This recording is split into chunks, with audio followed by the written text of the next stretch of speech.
নমস্কাৰ। চিৰচেনেহী মোৰ ভাষা জননী তিয়ক শাখা সাহিত্য সভাৰ তৰফৰ পৰা আপোনালোক সকলোলৈকে শ্ৰদ্ধা নিবেদন কৰিছোঁ। আপোনালোকক জনাবলৈ পাই সুখ অনুভৱ কৰিছোঁ যে অহা 17 আৰু 18 জানুৱাৰী তাৰিখে তিয়ক শাখা সাহিত্য সভাৰ জ্যোতি দিৱস আৰু তিয়ক শাখা সাহিত্য সভাৰ শতবৰ্ষীয় শুভ আৰম্ভণি অনুষ্ঠান আৰম্ভ কৰা হৈছে। উক্ত দুয়োটা অনুষ্ঠানলৈ আপোনালোকক সাদৰেৰে নিমন্ত্ৰণ জনালো। লগতে এটি কথা অৱগত কৰিব বিচাৰিছো যে 17 জানুৱাৰী 10:45 বজাত যোৰহাট জিলা ভিত্তিত আজীৱন সভ্য সন্মিলন আয়োজন কৰা হৈছে।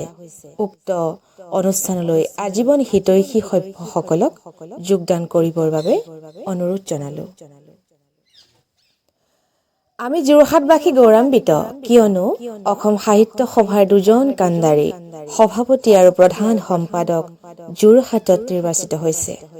গতিকে দুইজন ব্যক্তিক সহযোগিতা আগবঢ়াবৰ বাবে এই আজীৱন সভ্য সন্মিলনৰ গুৰুত্বতা আছে। আহকচোন সকলোৱে মিলি অনুষ্ঠান দুটি সাফল্যমণ্ডিত কৰোঁ। ধন্যবাদ।